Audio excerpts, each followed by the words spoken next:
what you came here for. So don't hit me with the shot. We ain't got all night, but I'ma make it feel timeless. Kiss the right places, so you know where my mind been. Kiss the right places, baby, you know what the vibe is. I can tell you want this ride as bad as I do, as bad as I do. Yeah. Oh.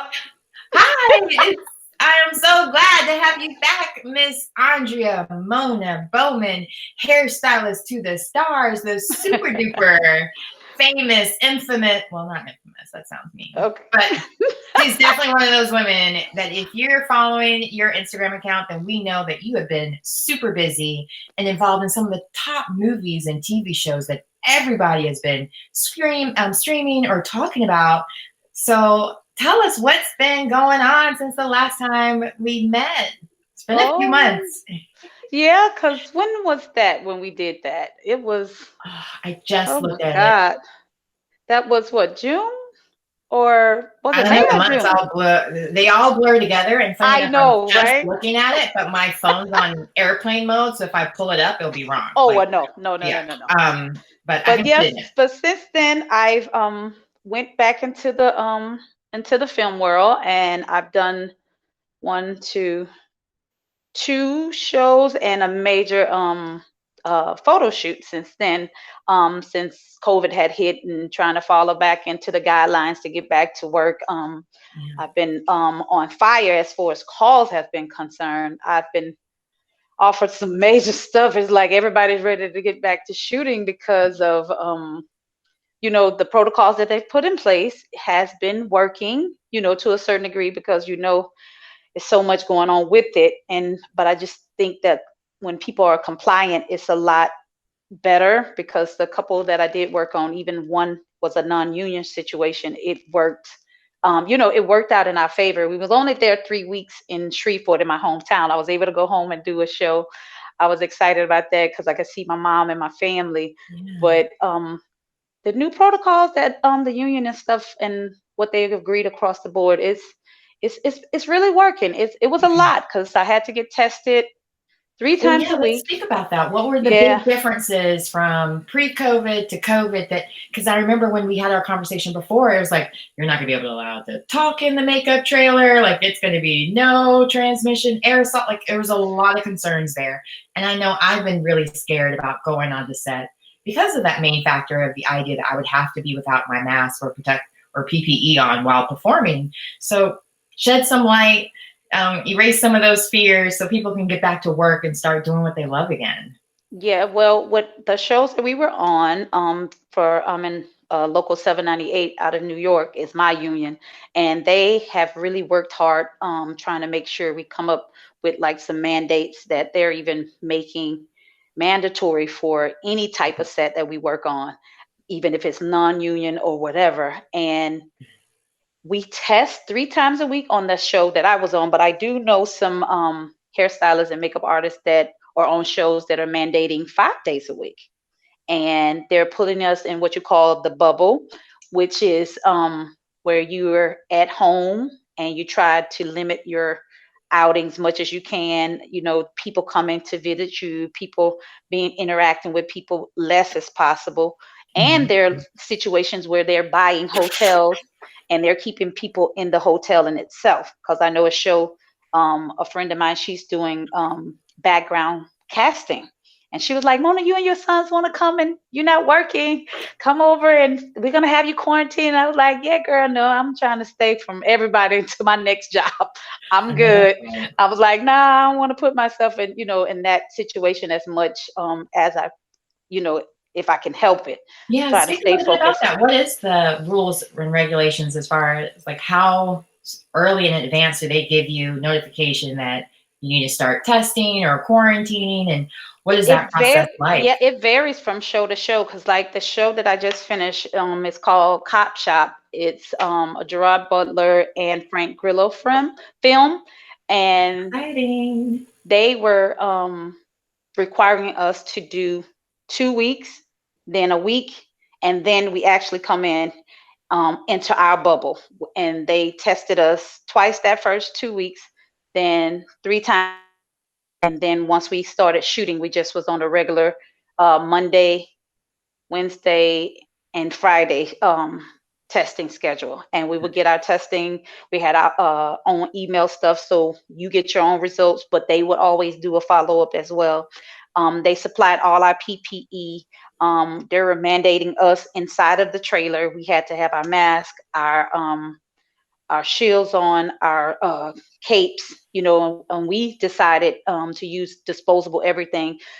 For that one, since it wasn't a big cast, I noticed. So everything, like my counter now, before COVID, you could kind of go back and forth on certain things. I never did cross with combs and stuff like that. But now with this going on, everybody have their own pomade, everybody have their own spray, everybody have their own thing. It's like they're in their No little sharing is bubble. caring. No sharing of anything, because you know, Yeah. you can definitely use a can of spray, but just to make the actors feel safe, that's something that I have promoted, because now a lot of the companies are making the smaller ones, so you can stick them in your set bag.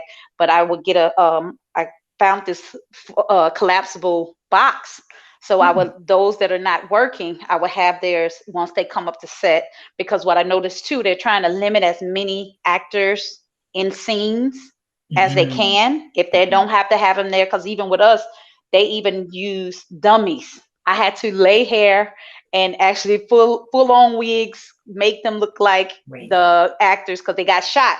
So they didn't want to have people there laying on the ground like they would back in the day. So they bought dummies, which made sense, but it made my world a living hell because they were bald headed. So I had to literally lay strand by strand on dolls to make them look like the actual character. So it was a challenge, but you know, I live up for a challenge. Mona, there's not a challenge you can't handle, right?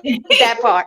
But I was grateful that they're, you know, really being proactive what about. What was the biggest difference you noticed with working pre-COVID to post-COVID? Well, now, well, on the job that I was on last, they're setting up zones. They have a red zone, orange zone, green zone, and a blue zone. And red zone is for hair and makeup, people that are first teams, people that are closer to the actors. And we are the ones that are made to test frequently. Some shows is 3 times, and some of them are 5. But on the show I was on, it was 3. It was Monday, Wednesday, and Friday. And they made us, we had to always have our mask on. We had to always have our shields on. They allowed us to take the PP jacket off on set because of the other people that are on set didn't necessarily have to have it, so they didn't mandate it. But by us being in their close, you know, really up close to them, on them while we were there in the trailer, those are things that were mandated. And what I was doing, like making sure that everybody had their own little world, like each one had, we used disposable capes. I found some amazing disposable capes. Anything that I could find that was disposable, those are the things that I use. But if it was something that I would have to frequently use, everybody had. So for the 30 people we had on the entire show, I had 30 set bags with all of their pomades, whatever we used on their hair, even if it was color spray, if it was edge control, we had to buy. I wanted to buy everything because I just didn't want anything to seem as if it was going back and forth or any cross contamination. Right. Yes. It's like school board exams all over again, right? Yes. Where everything's disposable. If it falls, it's done. It's a wrap. Yes, it's a wrap. And that's even what's in beauty school. It was like that. They didn't, if you drop that comb, you have to put it in the disposable situation. You can't pick it up and reuse it. So it's just like going back to our fundamentals. Yeah. It pays to have gone to school. You really learn those things. You never think you'll use them again. And look now. Yes. We're using it again. So that's good to know as well. Just now for yourself, what was it? Because you've had COVID in the past. How did you feel going back to work? Like, how did you quiet the fears and maybe any of that anxiety you might have had about your first day back? Well, from me having and then going out into the real world was already a thing, because it took me months mentally to kind of get back into, okay, Mona, you still have to live. It freaked me out because I think my son was the one that gave it to me, because he was the only one that got out of our bubble. And he was working at this Walmart warehouse. And he was the only one that I know, because even before COVID, I'm that girl that don't get in my personal space. My sons laugh at me now because I'm never that girl to let people like, I'm right there with you. and I never have visitors at my house. So I was like, it was one of y'all. And he was the only one that ended up finding symptoms first. And then me caring for him, I got symptoms and we quarantined. And then after that, he was fine. And then I was fine as far as physically, but mentally it played a toll because my test kept coming back positive. And it literally, I thought I was dying because this is a new virus that nobody knows about. And it was in the beginning. So it was, nobody giving me they not giving me no answers, and everybody sounded like a broke record. So I'm just like, and they didn't really know either. They're getting misinformation. It was and they're still trying to figure things out. And so once I got, so that was like April to June. Okay, so you were able to get over the anxiety of going back to COVID land. I mean, sorry. Yes. Well, for real. So once you went back on set, and I'm sure everyone was kind of concerned about making sure that they kept the set as safe as possible. And how did you guys as a group, just to make sure that you alleviated those fears, whether it was with actors or amongst each other, like how did you, be able to build that even trust to make sure that they didn't go out and do something, or you see all these people going to parties or holiday celebrations? Like, well, for me, it's been a blessing because the people that I have that's been working with me these last few years since I've been in Atlanta, we're a knit team and we're friends. So out of respect and wanting to see each other healthy and being able to work, because 7 months of not having almost, no income, and them cutting everything does not come nowhere near from what we make on a weekly basis. So to take care of our families, that's a sacrifice you just have to make. And I was fortunate to be able to always have a set team that have been able to follow me and to be my support group. And even with our union situation, they're mandating that we have a COVID person to clean up after each actors. Once the actors get out of the chair, we're mandated to be able to wipe down, sweep down, make sure everything is sprayed, sanitized, all that. You have to change your PPE, jackets, all that kind of stuff, to maintain that there is a free flowing and nothing is reused or nothing is cross-contaminating. So it's been good. And I've been fortunate because everybody don't have like a peer group that can always work with them. So then you have to ask other people that that are qualified, but you also want to ask that's things now, because like even since I've been here, I've like mentored probably, I'll say like 14 people. And out of the 14, 7 have gotten in a union. And I'm very grateful for that, to be able to be that help. But they know from how I am, because I already was a germaphobe before that, being a microbiologist student back in the day, that never not. My children want to tell you now, oh my gosh, she just wants you to wipe down everything. Oh my God. And I'm like, now, see, I told you, and I told you, I told you. So now it's like, mama, you are really in your element. I was like, yeah, but I'm still freaking out because they really, they still don't really know. And then people that do everything are still getting it, and, stuff like that. But it's just making sure that we trust each other enough to make sure when we're not doing anything that we try to limit our family in and out. Because even with my sons, when I'm working, I still wear my mask in the house and I stay in my room because I'm out. You know what I'm saying? Right. And when my son goes to work, he wears his stuff out. And when he's here, we try to limit, and we try to even, and it's sad, but we still limit ourselves inside because we don't want to, be that person who want to get sick or make their family sick. So those are things that I'm implementing in my house. But I've been very fortunate to have a good core group that are on the same page as I am, that we want to work, we want to be safe, and we want to go home.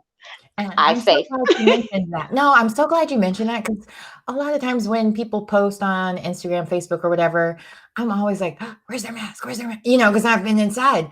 But at the same time, why would people post pictures of themselves with mask on? So when you're at home, you're wearing it, you're taking all those precautions. But of course, when you're taking pictures of yourself, you want to see your whole self, not just your mask, unless of course you're selling masks. But so that makes a lot of sense. So people really need to like internalize that fact, because I felt like even with movies and news and media, just to reconfirm that message, how important it is to be safe, to wear the PPE, to wear the mask, to do the hand washing, that they did and the distance and and the the distance. distance, because the distance, I think, to me is the biggest thing. Because even in the trailer now, how they have things set up, they put petitions up, plastic petitions up, and it's like two stations. Like I had a 3-man team on the last one.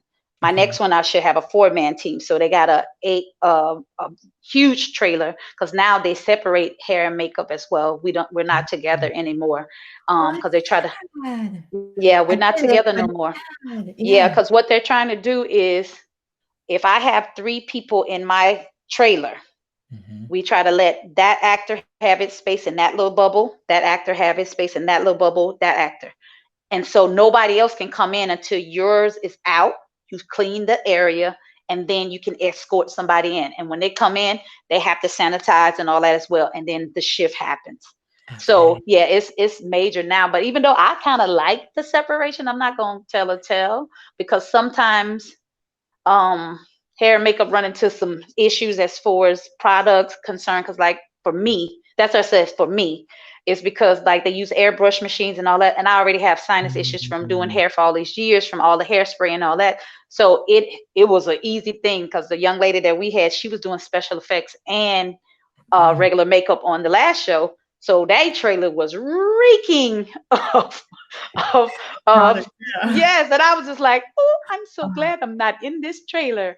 Funny that you mentioned that. When you were saying that, I was like, oh, that's actually a good thing, because hairspray and my contact lenses, I would get like, can you warn a sister so I can close my eyes when you're spraying hairspray with the model next door? Because it's way in my way, you know. And I'm like, exactly. Oh, so you have all this contact lenses. Yes, so you have all this space now. Like they're giving us all this space to be able to, and then they also require us to make sure, that it's a good flow of, it's no hanging out. You know how sometimes you have a great trailer. Now that's but I do miss that though, because that's when you really have that bond and able to really meet your actors and get to know them on a personal basis. And it tends to help when you're trying to make those characters come to life, things that they like, things they like, they don't like, and it just make that side of that relationship a lot better, because a lot of times we're the only family that they have, as well as us, because we're used to be on set, because that's the other thing. We used to be on the set because every show that I did, because most episodics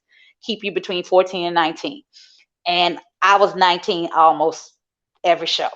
Just for those that may not be in the business, she's talking hours a day. Yes, 19 freaking hours a day. So when you're 5 hours of sleep if you're lucky. If you're lucky. So now they're mandating that they only can shoot 10 hours. So we still get our 2 hour pre-call at the most, but they're only allowing them to shoot 10 hours. So now the pressure is even more so on us, because now we have to get them in, even though I was already that girl. My team, no. Don't have people sitting in your chair 40 hours. Get them done and let them go talk on their own time. Get them out. I remember back in the day, there was like a big thing about Toni Braxton taking 4 hours to get her hair done every day. And it was like a big thing, because you're like, she had that shortcut, like Halle Berry back then. And so you saying that, even I remember being on set like, now, girl, it did not take you that long to do that, girl. Wow. But some people it does, because between the actors getting out of the chairs, between the actors talking, sometimes the hairstylist, she running her mouth.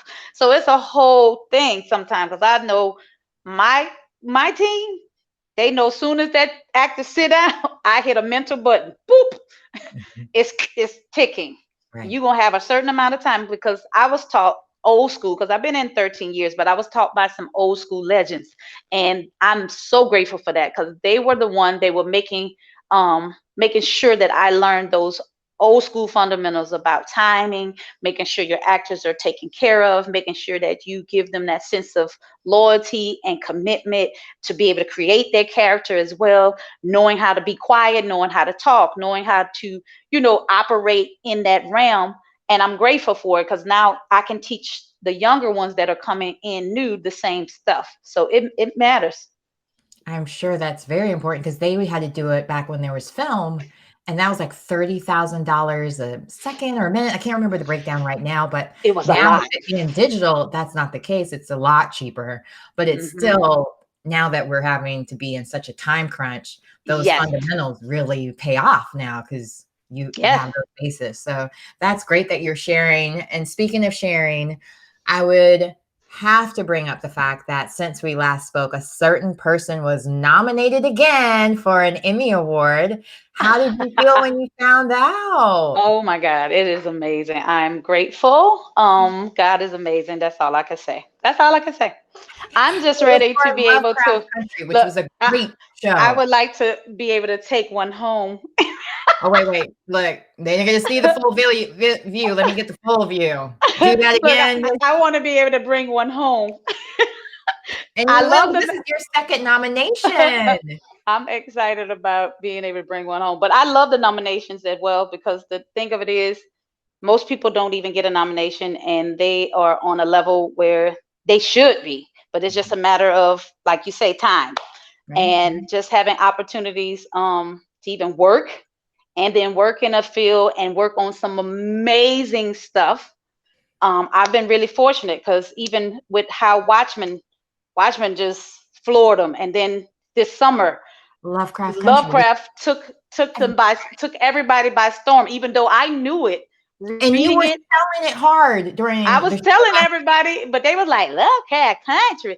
I was already sold. You told me that it's the same people who did not Outback. Gosh, that stupid restaurant's in my head. Underground. It was the same people from Underground. It had the same actress from Underground, so I was sold. Like, count me in. Mm-hmm. And then they're also bringing back Underground. So now I'm like, I don't want to really. They just bringing back the old two. I wish we could get another season 3, but they've just bought the rights to be able to show it, because WGN had it, and they're not going to show it. So it's just pretty much sitting up. But it was on Hulu for a while, but a lot of people didn't know because they didn't advertise it. But now OWN has bought it, and it's going to really give it the push that people need to see it, because Misha Green, which is the creator and writer on Underground and on Lovecraft Country, her writing is absolutely amazing, and she's such a visionary, and she loves what she do, but you can see the detail. She's such a detailed young woman, and I just love anything she do. And I've been fortunate to do Underground 1, Underground 2, and Lovecraft, all her 3 big babies. And I hope to God that I get to go back if they do a season 2, or better yet, anything that Misha do. I ain't gonna sit and lie, because she's gonna make you dig deep. Because she'll come in and she just is quiet and sweet, and she said, "Now what you think, Mona?" And I said, "I don't know, Misha. You tell me," because that's how she'll talk. You'll start talking like her. She was like, "You be creative and let me know what you come up with." So now you're intrigued to go and dig deep to be able to bring her some things that, because even like with the blue hair on Hippolyta on Lovecraft. I'm glad you brought up the Hippolyta, because that was my scene I wanted to ask about, because she went from all these different looks, from different generations, from different time frames, and then even space. Like, this was like, as a kid growing up watching Quantum Leap and like Back to the Future, all these sci-fi films that no black girl was in, I was just like, oh, finally, that's me. That's what I want to do. This is so fun. She's learning all this stuff. And I had to do her daughter. And I had to do all those looks. Spoiler alert. I had to do all those looks. Okay. Not one wig, not 2 wigs, 3 wigs, because she had to have her wig, her body double, and her stunt double. And you shoot one episode within a few weeks. So I was cramming, like when she did the 1920s, I had to actually do 4 weeks that time of that bob, that 20s bob. And when she like, came for, couldn't have done a better job. Just saying. And so when she came with the blue hair, and I was just like, okay, Misha, we're not gonna find unless we find some real ghetto looking stuff or a cheap wig. It's gonna look crazy.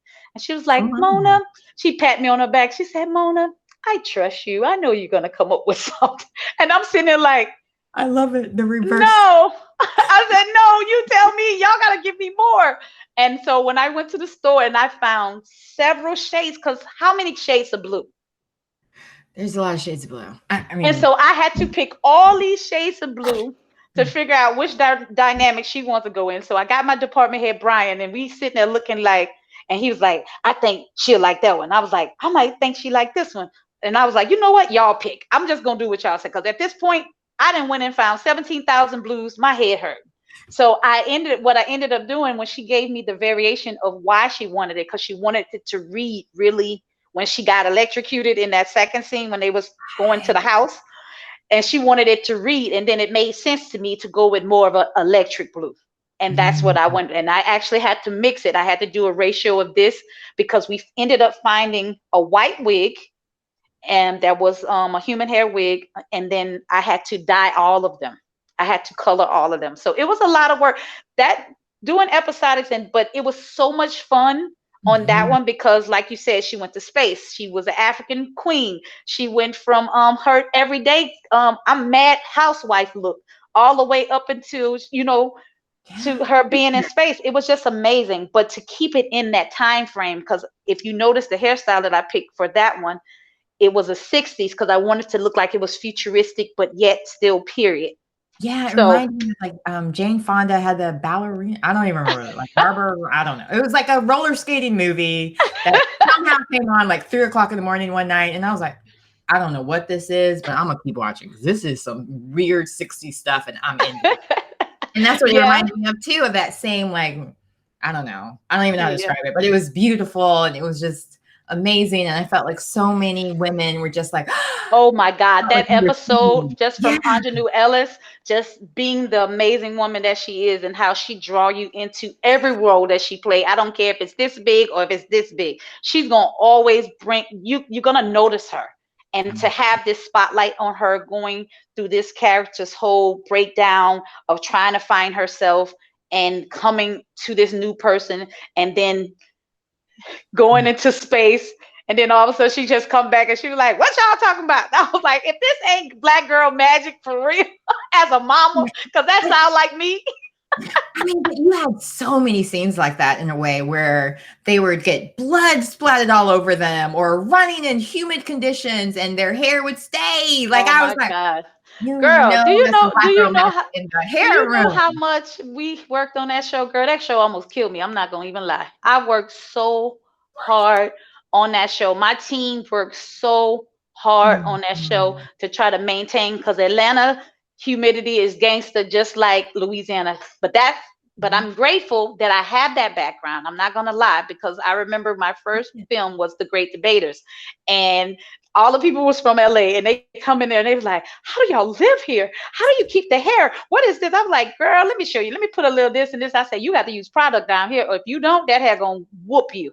And so it was a whole training for me, and I didn't even know. And now I feel so confident going into any realm of earth that I can be able to maintain a look, because, sometimes they want you to tear them up. They want you to keep them polished. And sometimes that weather, and don't let it rain. Oh my God. That's a whole nother thing. Oh my God. It's a whole thing. Mona put her foot in it. Like, I didn't know what the equivalent would be other than cooking. So that's what how did she do this?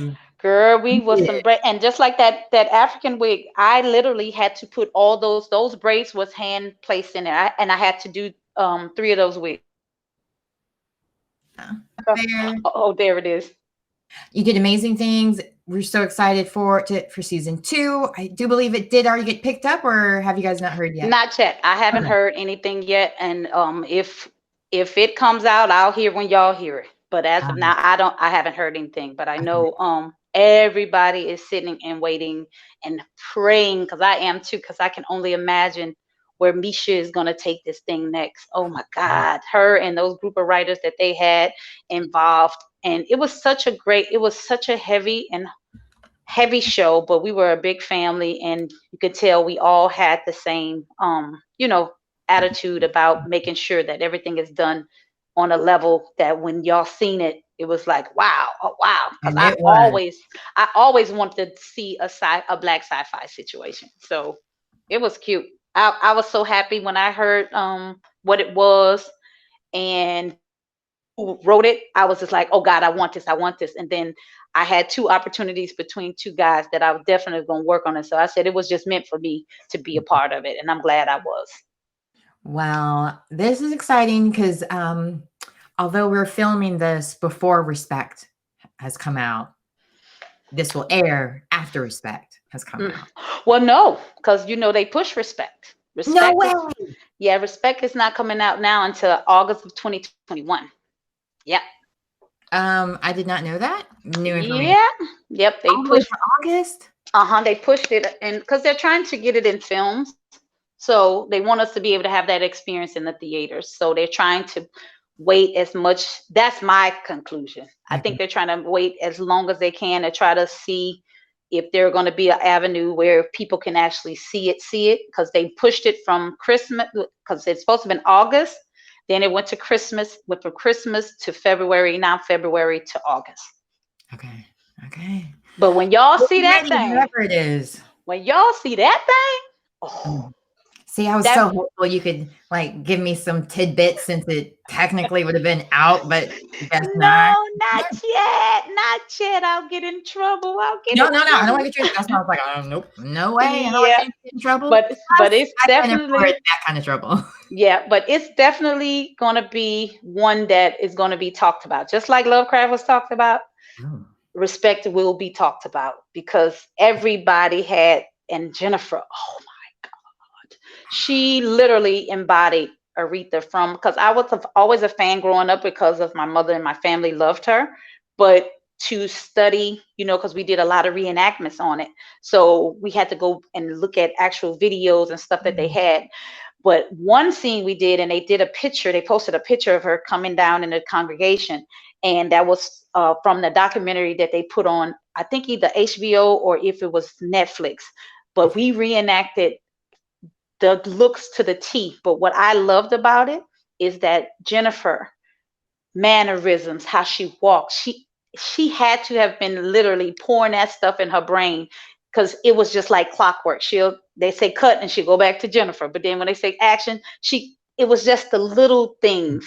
If you pay attention to it, oh my God, it's gonna blow your mind. That's all I can say. That girl, if she don't bring a trophy home, I'm gonna be upset. Because the singing films coming out. So I'm hoping for August 2021. And that might have been something they were also thinking about as far as like all the different rules and regulations that change for the Oscars. That part too. And so much has changed and so much, and so many films get slotted a certain spot. So once you give up a certain spot, you have to you got to figure out where you're gonna be in that little hole at. So it's a lot, because a lot of time people don't know it's so much go into making a film, producing a film, and actually getting film out to where we can actually see the film.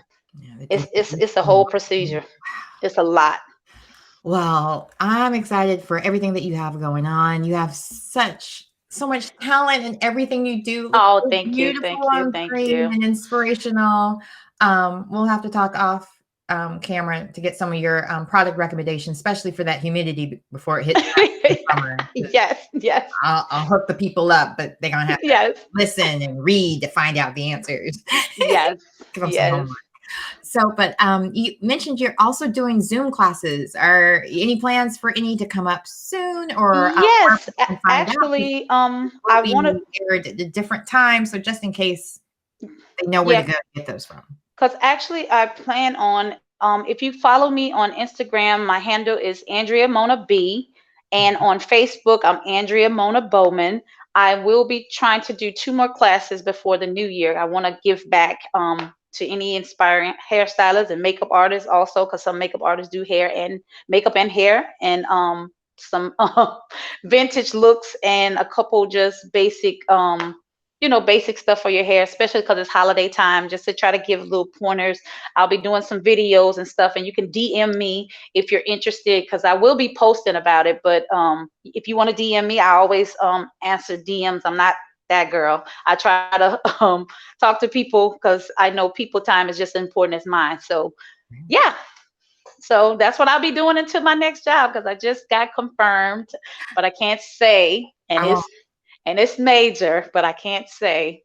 And I'm so grateful, and I was able to get my team that I want as well. So I'll be on location for 4 months. So okay. Oh, can you say where your location will be? Or no, I can't say that either yet.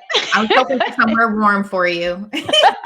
since it's January. I'm like, oh, Yeah. you were traveling. I saw the different pictures that you posted on set from your previous job. And she's a pro, so it wasn't on the production side. Like it was, Yes. you couldn't see anything from the set. You couldn't see who the actors were. It was very yes. Her and her friend having fun. Where you guys were in your pajama, or not pajamas, in your one suit, and you guys were different animals meeting in the zoo. So that's because that was actually the actress. That was the lead actress on the show. That was me and her. That was her idea because she liked onesies too, and I'm a onesie girl, and I like the big brand that you can wear in and out. And she was like, Mona, I'm a giraffe and you a zebra. Let's go make a whole production. I was like, okay, because I'm just as goofy as she is. Like, just say the word, lady. And so we went out there and we did the whole thing. And if I tell you, they loved it on the crew. The actors was just falling out. It was like Alexis Louder. She's a young lady that's an upcoming star. She's gonna really blow your mind on this one. She actually, you have seen her face. She played the young lady on Watchmen. If you watched Watchmen, the first episode when they were running through Tulsa, she actually is that young lady that was the mother of the little boy. Okay, that was helping them get through and hit them and stuff. And that's her. So when she had a wig on that show, so you can really tell. So you're going to see the variations of her. Because when we kept talking and she was talking, she was like, yeah, my show Watchmen. And I said, Watchmen? I said, no wonder you look familiar. I said, baby, who are you? She said, I was the mama that was with the little boy. And because I knew the guy Steven, that played the dad in it. Me and him worked together on Underground season 2. So it was so funny. I was just like, this is such a small world. But that young lady there, she's gonna be somebody that y'all remember her name, Alexis Louder. Y'all gonna see her a lot more. Well, I'm excited. Yeah. I keep saying I'm excited because everything you say makes me excited because I'm a super pop culture nerd and I really do love watching films and me too. Good films that are exciting. So I'm just really excited for everything that you have coming up. Thrilled. That's what I'll say. I am thrilled at all the wonderful things you have going on. And it couldn't happen to a more nicer, more professional person. You just are really such a fun person. And I really enjoy you. And thank you so much for being my guest today. And is there anything else that you would like to share or let anybody know of anything that you can share that's upcoming? Make sure everybody watched the Christmas movie recently. Yes, I was just going to say, if you guys are having your eggnog and all your Christmas stuff, if you ever have some time, check out A Christmas Surprise. We did that in Shreveport, Louisiana this summer, and it's out on BET with Wendy Raquel Williams. I'm sorry, Raquel. And Welch. I know she's married. Keisha Sharp. And so, Keisha is, she's, what's the other show that I knew her from? I know you're talking about. I can't think of the show name. She played the best friend of Essence. I know Essence's real name. I don't know her character name, but it was on BT as well. But Keisha Sharp is a young lady. And there are two mothers that are going back and forth, and they got a little surprise at the end of the movie. So check it out. I would appreciate you guys. And like I said, if you want to follow me, please feel free. Andrea Mona B on Instagram or Andrea Mona Bowman on Facebook. And I'm trying to, this year coming is my plan to try to give a little bit more as far as techniques and trainings and stuff like that. So just check it out. Thank you so much too, Camille. I appreciate you, babe. It's my pleasure. My pleasure.